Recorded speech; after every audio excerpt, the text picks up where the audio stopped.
Highway का भूत। दहशत भरी वो रात जब हाईवे पर मौत नाच रही थी। रात का समय था। काली घटाएं आसमान को ढक चुकी थी। बिजली गरज रही थी और बारिश की बूंदें सड़क को भिगो रही थी।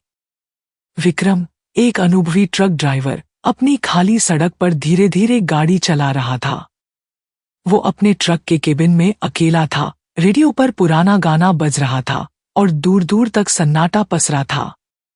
विक्रम ने बुदबुदाते हुए कहा, "ये हाईवे जाने क्यों इतना सुनसान और डरावना लगता है।" तभी उसने देखा, सड़क किनारे खड़ी एक लड़की हाथ हिला रही थी।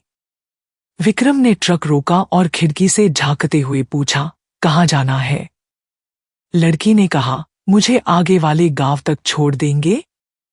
मैं पत्रकार हूं, मेरा नाम रिया है।" विक्रम ने उसे अंदर बिठा लिया। जैसे ही ट्रक चल पड़ा, रिया ने कहा, "आप जानते हैं, ये हाईवे मौत का मोड़ के नाम से मशहूर है। यहाँ कई भयानक हादसे हो चुके हैं।" विक्रम ने हंसते हुए जवाब दिया, "ये सब पुराने लोगों की मनगढ़ंत बातें हैं।" लेकिन उसकी आवाज में हल्की घबराहट झलक रही थी। रात के गहराते सन्नाटे में ट्रक तेजी से आगे बढ़ रहा था। तभी सड़क के किनारे एक परछाई दिखाई दी। रिया ने डरते हुए कहा, "विक्रम जी, आपने देखा? वो औरत लाल साड़ी में।" विक्रम ने चिढ़ते हुए कहा, "अरे, ये तुम्हारी आंखों का धोखा है।" लेकिन तभी ट्रक की ब्रेक अचानक फेल हो गई। विक्रम ने घबराते हुए कहा, ये क्या हो रहा है?" ट्रक बिना रुके मोड़ पर फिसलने लगा। तभी इंजन अपने आप चालू हो गया और ट्रक रुक गया। दोनों ने एक दूसरे को सहमी हुई नजरों से देखा। डर से उबरने के लिए दोनों पास के ढाबे पर रुके। वहां एक बूढ़ा ढाबा मालिक, रघु, चाय बना रहा था। उसने गहरी आवाज में कहा, "रात के इस समय यहां रुकना ठीक नहीं है। इस हाईवे पर लाल साड़ी वाली औरत का साया मंडराता है।" रिया ने उत्सुकता से पूछा, "ये लाल साड़ी वाली औरत कौन है?" रघु ने कहा, "वो एक नवविवाहित दुल्हन थी। शादी के दिन ही उसका एक्सीडेंट हो गया। उसकी लाश कभी नहीं मिली।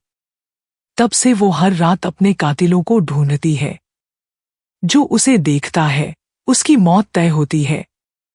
विक्रम ने कहा, "ये सब बकवास है," लेकिन उसकी आवाज में डर साफ झलक रहा था।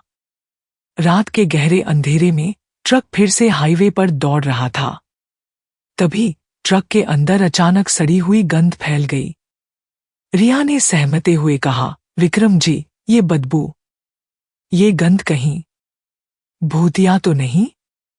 रिया ने पीछे मुड़कर देखा और उसकी चीख निकल गई, "पीछे देखो, वो लाल साड़ी वाली औरत।" विक्रम ने शीशे में देखा। पीछे की सीट पर खून से लथपथ एक औरत बैठी थी। उसके चेहरे पर भयानक मुस्कान थी। विक्रम का दिल दहशत से कांप उठा। उसने चिल्लाते हुए कहा, ये क्या हो रहा है?" ट्रक एक पेड़ से टकरा गया। विक्रम और रिया किसी तरह बाहर निकले और अंधेरे जंगल में भागने लगे। भागते भागते उन्हें एक पुराना, उजड़ा हुआ घर दिखा। घर के अंदर एक धुंधली रोशनी जल रही थी। घर में घुसते ही उन्होंने दीवार पर एक अखबार की कटिंग देखी। उसमें लिखा था, "दुल्हन की मौत का रहस्य, हाईवे पर गायब हुई थी लाल साड़ी वाली औरत।" तभी एक खौफनाक आवाज गूंजी, "तुम्हें बचकर जाने नहीं दूंगी।" सुबह होते ही वे किसी तरह सड़क तक पहुंचे और एक गाड़ी को रुकने का इशारा किया। गाड़ी के ड्राइवर ने उन्हें अंदर बिठा लिया।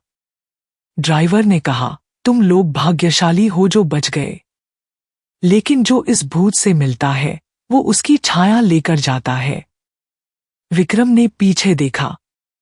गाड़ी के पिछले शीशे में लाल साड़ी वाली औरत उन्हें देखकर मुस्कुरा रही थी। गाड़ी धुंध में गायब हो गई। हाईवे पर फिर वही सन्नाटा छा गया। हाईवे के किनारे लगा एक साइन बोर्ड अब भी कांप रहा था, "सावधान, यह रास्ता खतरे से खाली नहीं।" आवाज गूंजती है। क्या तुम इस हाईवे से गुजरने की हिम्मत करोगे?